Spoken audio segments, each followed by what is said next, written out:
Il y a des gros investissements de la MRC Bonaventure dans le programme SUMI. Pouvez-vous nous expliquer c'est quoi en gros ce programme-là SUMI? Oui, donc ça c'est le sauvetage d'urgence en milieu isolé.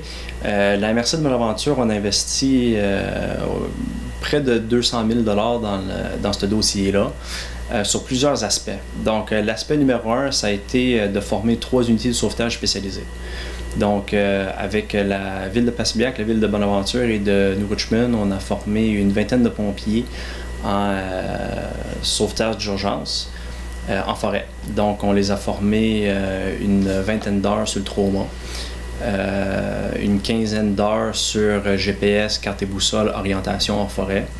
On a équipé les 3 équipes avec 3 VTT, avec des lails, donc des côte à côte. Et des traîneaux d'évacuation d'urgence. Donc, c'est des kits rescue qu'on appelle, qui embarquent directement dans la boîte du side-by-side. Puis on est en mesure d'aller chercher les victimes en forêt avec ça, puis de les transporter et transporter le TAP, donc l'ambulancier directement en arrière avec le patient. On a fait aussi l'acquisition de 3 trailers fermés, ce qui permet d'avoir tous les équipements ensemble. Donc, dans le trailer, les raquettes, les GPS, les radios, les casques, les bottes, le VTT, le traîneau, tout est dedans. Donc, ça vient vraiment diminuer les délais d'intervention. Les pompiers ont juste arrivé à la caserne, ils attachent la remorque puis ils partent avec ça. Fait que ça, c'est un gros avantage. Évidemment, les municipalités, il y avait leur rapport financier dans le dossier aussi. On n'a pas tout payé au complet, on a payé la majorité, mais eux autres, ils ont quand même mis un bon montant, là.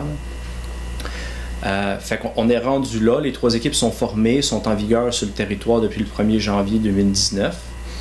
Et ensuite, l'autre moitié du dossier, ça a été vraiment la mise à jour de la signalisation en milieu forestier.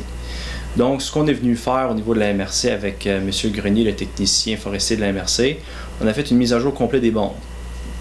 De tous les chemins forestiers principaux, il m'en manque 1,5 à faire cet été. Mais ce qu'on a fait, c'est vraiment une mise à jour des bandes. Le gros avantage qu'on a, c'est que les bornes qui sont installées sur le terrain aujourd'hui, le nom du chemin est apposé directement sur chacune des bornes.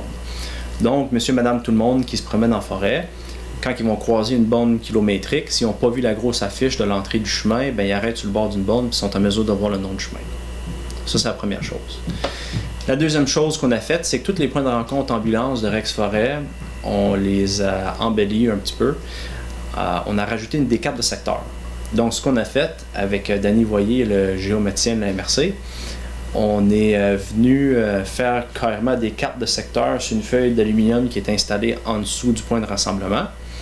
Puis, ça vient indiquer le secteur dans lequel la personne se trouve. Donc, on a mis le milieu hydrique, les chemins forestiers principaux, secondaires, les chemins de VTT, puis les chemins de 4 roues fédérés.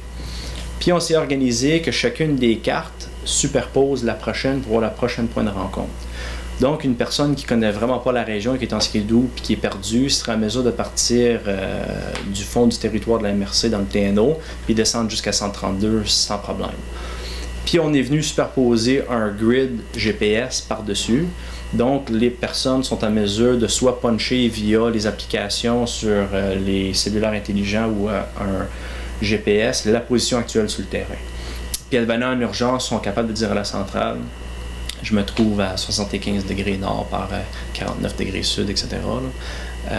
Fait que les points GPS sont directement sur ces cartes-là. Puis en même temps, ça nous a permis de géoréférencer chacune des bornes kilométriques puis de créer un dossier adresse.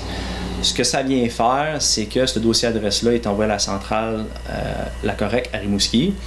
Puis lors d'une affectation pour un 105, donc un traîneau d'évacuation, la borne kilométrique devient comme une adresse en forêt. Donc, au lieu de juste avoir une coupe de points de rassemblement de Rex-Forêt, ben là, chacune des bornes kilométriques devient comme une adresse qui est associée à une caserne. Donc, quand l'appelant va appeler à la centrale pour dire « Bon, mais je suis au 52 km du Grand Brûlé », ben c'est la caserne qui est affectée à cette adresse-là qui va recevoir l'alerte initiale tout de suite. Fait qu'encore là, on vient diminuer les délais d'affectation pour nos équipes spécialisées. Au lieu d'appeler un, puis dire ben, c'est qui va, c'est qui va pas, ben là, c'est clair, c'est net. puis un protocole d'intervention qui a été établi puis envoyé à la Sûreté du Québec, les ambulanciers, puis la totalité des services incendies de la MRC. Fait que là, c'est vraiment protocolaire de dire qui fait quoi, qui va où, puis etc.